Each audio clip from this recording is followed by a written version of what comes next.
வாழ்க்கை ரொம்ப முக்கியம். பெருமானார் பையத்து வாங்கிய வாழ்க்கை.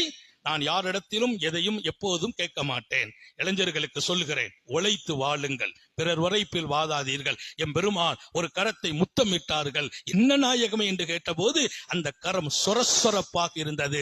அது ஒரு உழைப்பாளியின் கரம். முத்தமிட்டேன் என்கிறார்கள். சொரசொரப்பாக அவர் நிறைய வேலை பார்த்து அது காட்சி போயிருக்கிறது. அந்த கரத்தை நான் முத்தம் விடுகிறேன். மாணவி முத்தமிட்ட கரம் காட்சி போன கரம். உழைப்பால், வேலை பளுக்களால்.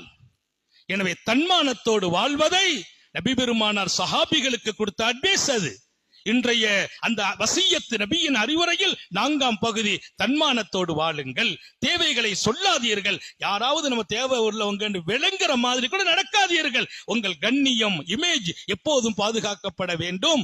யாரிடத்திலும் எந்த தேவைகளும் எப்போதும் கேட்காதீர்கள். அப்படி சொல்லிவிட்டு உழைப்பின் வாசலை ரசூல் திறந்து வைக்கிறார்கள். அல்லாஹ் நேசிக்கிற மனிதனாக மாறுங்கள். இன்னல்லாஹ் யுஹிப்புல் முஃமினுல் முஹ்தரிஃப். அப்துல் மோத்தரிப் இன்னொரு ஹதீஸ்ல, அல்லாஹ் தொழில் செய்கிற, வருமானம் ஈட்டுகிற, சம்பாதிக்கிற மனிதனையே நேசிக்கிறான். அல்லாஹ் நம்ம எல்லாருக்கும் தௌபீக் செய்வானா.